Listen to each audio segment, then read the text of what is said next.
Hello,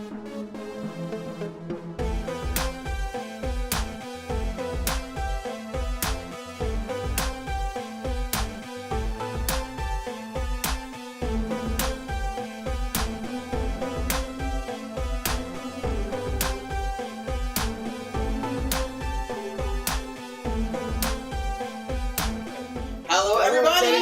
Welcome back to another edition of the Red Web Daily. I'm your host, Brad West, and of course, Mr. Greg Burrow is joining us from Dragons Are Comic and Fantasy, and Ms. Anastasia Anderson. This week, we are talking about Black Widow. We started out talking about the comic books and then the movies. We did her journey through the MCU up to her solo debut movie, which we watched earlier this summer. Yesterday, we talked about Black Widow herself and the main story points of the movie and the themes and things and what we gave of our opinions and our favorite scenes and everything. Today, we're going to talk about the other characters in the movie, including the villains and the side characters. Starting off with Yelena Belova, which we talked about in our earlier part at the beginning of the week, and how she became one of the central characters of Black Widow's ongoing series in the early 2000s. Greg was actually telling us in the break about his favorite scene with Yelena, which... well, I mean, there were multiple scenes. I mean, I think you hit on it with the vest. The vest was awesome. There were so many funny scenes. I love when she gets down and does the Black Widow pose, and she's like, "You're such a poser. What is with the hair?" Right? And it's just a general critique, like, context. It's like she's making fun of the fact that when she goes down, she does, like, the dramatic superhero pose, and she's just like, "That's so dumb." But and then she does it herself. And she gets up, and she's like, "Oh, I can't believe I did that." And you know what? That goes back to what we were talking about at the beginning of her journey through the Marvel Cinematic Universe, and how my favorite scene was from Iron Man 2 when she does it for the first time. Yeah. I'm sorry. Maybe it's the fabulous dramatic gay man in me, but like I was like, yeah, right? It's like whip your hair, bitch, whip it. Right? Literally, the reason we can't stop having these silly superhero poses is because they do look cool. It's just cool. When they're done correctly, and there's nothing wrong with that. Cool. There's nothing wrong with having cool for the sake of being cool. Yeah, I have to say right now, I'm kind of sad because there's so much for us to talk about.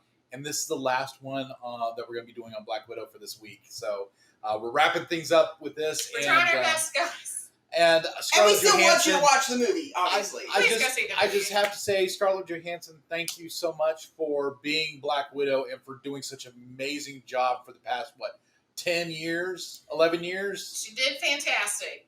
Yeah. More than that, yeah, because Iron Man 2 was 2010, so it's been 12 years. Yeah, and I mean, just think she's had kids during and all that during the movie filming, filming of Civil War. Winter Soldier was Winter Soldier or Civil War when she was pregnant.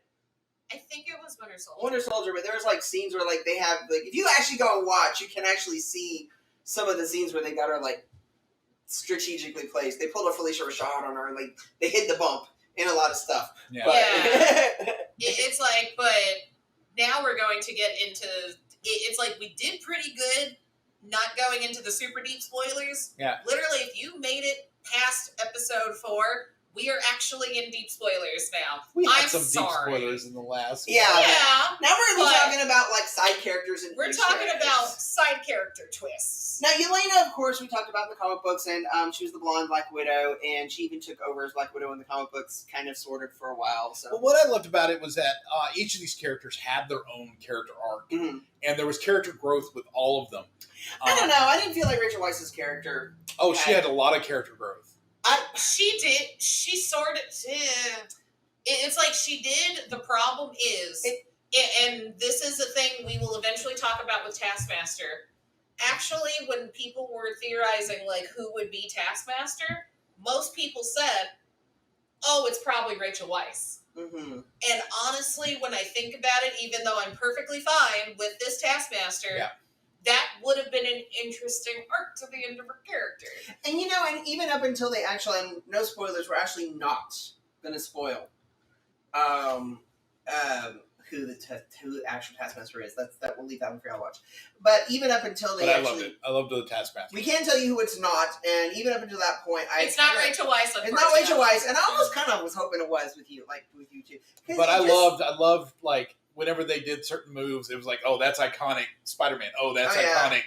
That was Black the fun Panther. Of it. Yeah, and it was like Yeah, and there's a lot of controversy with Taskmaster, but I'm like, Taskmaster was fine. You're just babies. You know, and I will say this about Taskmaster, since we're on talking about Taskmaster at the moment. I will say this. I'm actually quite pleased that it's not what we're used to as readers, because that's one of the hard balancing acts that they have to find, is making it entertaining for the people who've read the comic books. Like I like to be surprised. I agree with Anna. You're a whiny baby if you can't accept that something needs to be changed. Just sit back and be pleasantly surprised. I'm like, oh, that was a nice twist. Okay, granted, yes, I'll be absolutely 100% honest. Once I did figure it out, it was obvious. Right. I saw it coming, but it was different than what I was used to, and I was okay with it. Well, and it's like, it's a rose-colored glasses thing with being nerds for so long, is that we kind of look at the past with rose-colored glasses, and so we're thinking, no, this is the ideal. Nothing can change. Well, also, I think the big thing is that it wasn't cheesily done. It was very thoughtful, and it was very well written. They could have done a little bit more to lead up to it. But that's what I like about it. I like that it was well written. It was not like just a throwaway. It was really well thought out. Yeah, the bits of Taskmaster I looked up as the original character before this happened, it's like basically it's either boring or it's silly because he's not that big of a character. Now, I will be honest with you. There's a series that I remember that was really interesting about Taskmaster, where it was a good series and I kind of liked it, and he had managed to get his memories back. Oh, well, see, that's interesting, though. And he had gotten his memories back that were stolen from him, but in order to protect everybody, to protect the people he loved, he had to give them up again and go back to being a villain. Oh, but there was a really good Taskmaster miniseries where they actually explain the tragedy. They make you more sympathetic because in order for him, in the comic book, Taskmaster, in order to learn these moves and things, it's kind of like Johnny Mnemonic. If you'd ever seen the old cyberpunk movie with Keanu Reeves, in order for him to download this information to his brain, he had to give up his own memories to have it. Well, the Taskmaster, you eventually learn, in order for him to be able to have this muscle memory and to pick up and to store this information so quickly that he picks up by visually copying everybody he sees, it actually overwrites his own real identity and his real past and his real memories. And it turns into a kind of a tragic kind of trade-off. And it does create a rather interesting. It's a good miniseries to read. I'll have to go and find what the name of it is for you to read. Because you might actually go, this is like, he's not a character I'm invested in, but it's a good story. So before we get Johnny into what? I vaguely liked Johnny Mnemonic. Johnny Mnemonic was awesome, especially because of a certain female actress that I will not mention who was in. Anyways, so before we talk about Red Guardian, there's one character that I want you to talk about who was a very special appearance of possibly the first mutant in the MCU. Possibly, yes. I can't believe that was dumb. I can't believe hardly anybody picked up on it. Is Ursa Major was in this. He bragged about it afterwards so much. He was like, but I was in it. He's like, but I was in it. I was in this movie. Now, it's kind of a throwaway, so I'm giving y'all a heads up. It is technically a blink and you'll miss it because they don't actually say who he is. They do. He's just really huge. They do.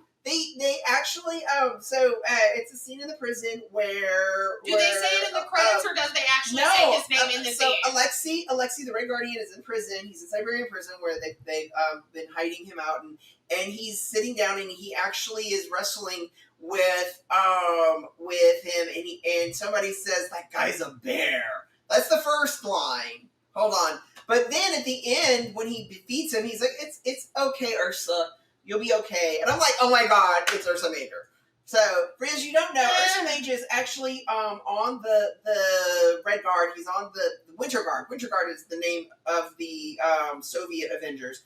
And there's a character named Ursa Major who is a mutant, very much like Wolfsbane in the New Mutants. He's a mutant shapeshifter, and his other form is a bear.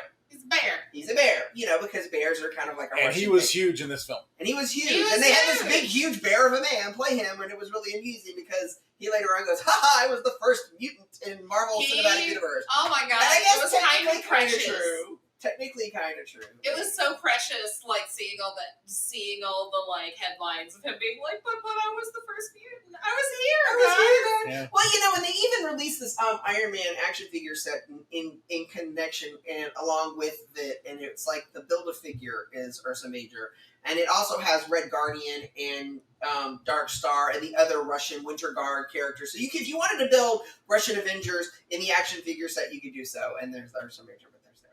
Right? Very cool. So I thought that would be amusing for you That guys. is So I easy. did want to. He was there. But anyway, so now we're going to get into Red Guardian. I loved the character. I thought that He's delightful. he had a really interesting character arc. Now, in case you didn't catch our episodes earlier, we're talking about the history of Black Widow in comic books. Alexei Shostakov was a pilot who, originally in the comic book, was Black Widow's husband. Yes. Mm-hmm. But here they made him a de facto kind of foster parent kind of character, where they were doing this like homeland thing, and they were undercover, and it was the closest thing to a father she'd ever had. Yeah. And if you don't know this actor, he was in Stranger Things. Oh, David Harbour, yes. Yeah. Yeah. Okay. And he was also, wasn't he also in? He's the new Hellboy. Yeah. He's had a lot of stuff. He's in a lot of stuff coming up. He's been getting work. And he's good. He's good. good. Yeah. He was. But He was awesome. I thought the in this. most hilarious thing about him was that he was just so full of himself. Oh yeah. And he had this thing where he like, in his Now I'm own mind, curious- his rival was Captain America. Now I'm curious. And it's so hilarious.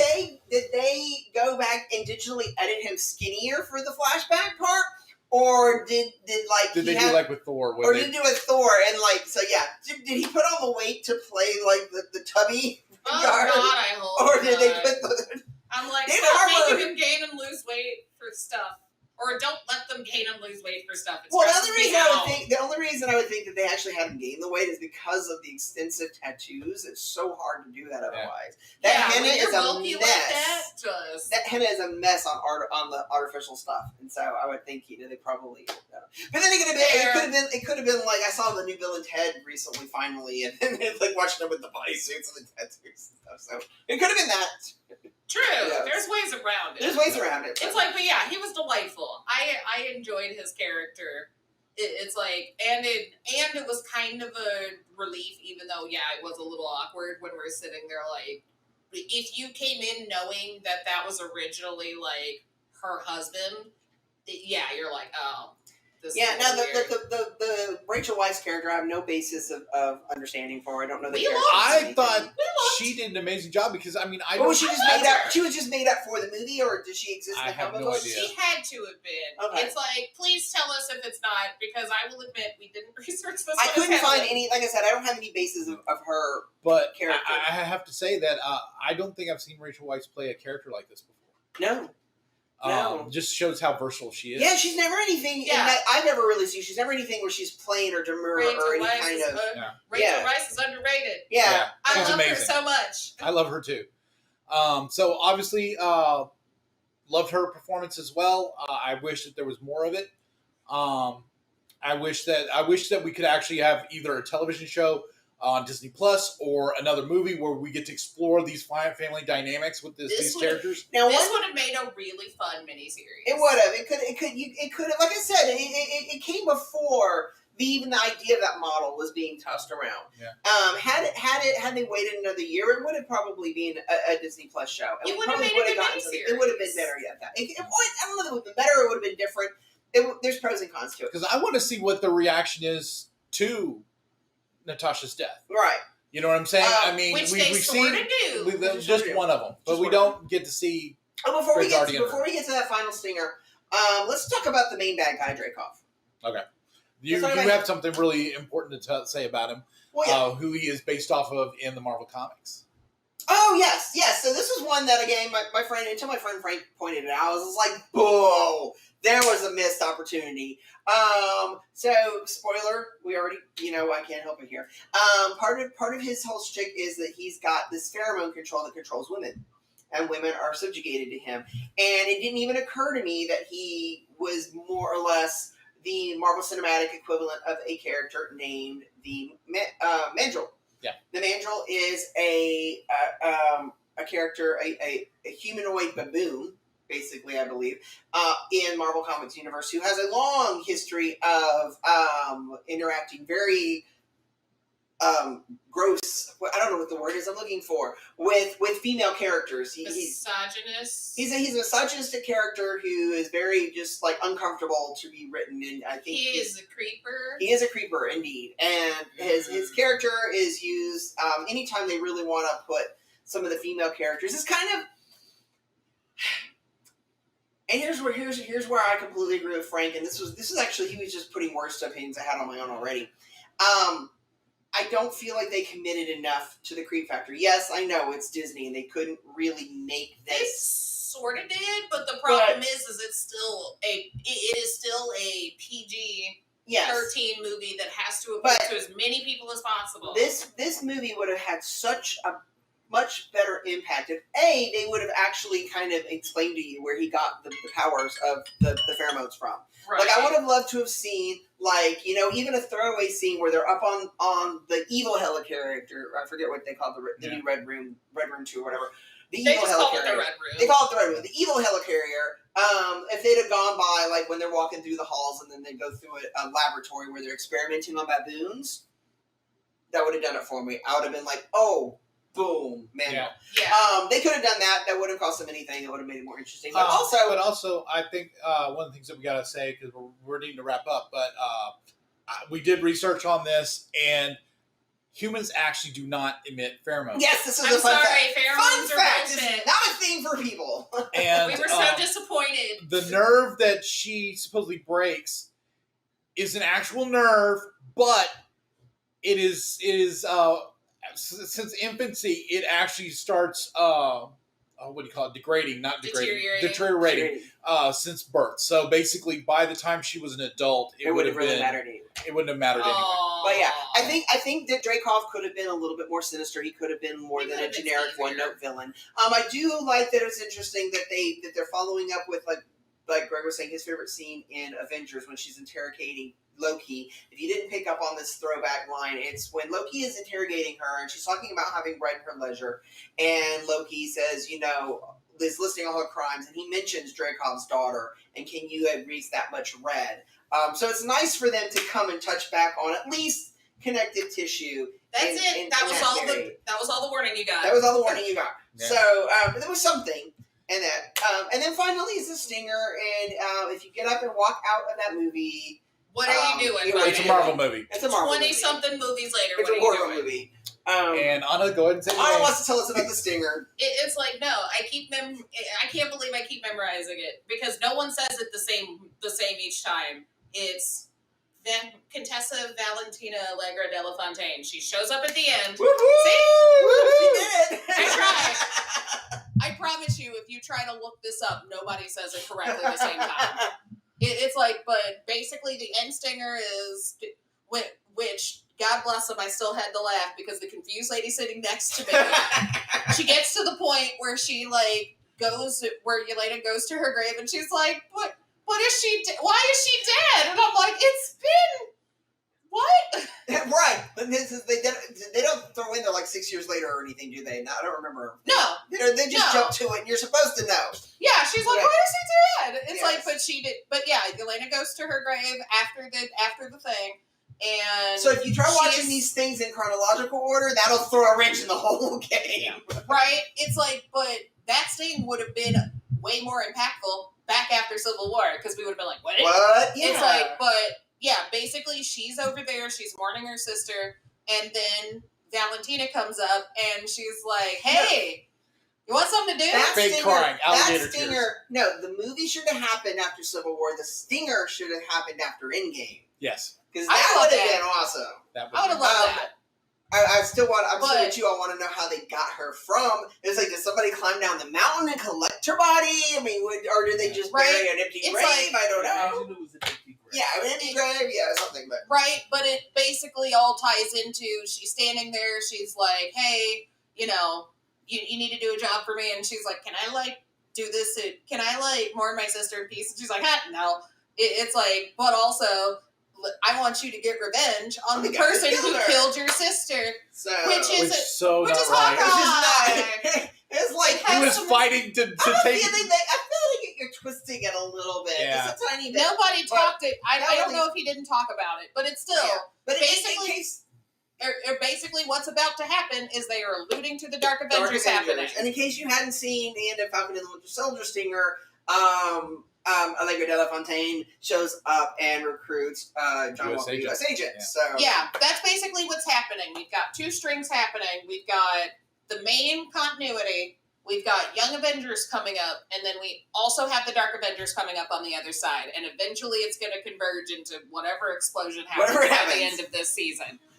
Awesome. So you guys take care. Thank you for watching our Black Widow week. Really appreciate it. Thank you so much to everybody who made Black Widow happen. It was a wonderful film, and I enjoyed it.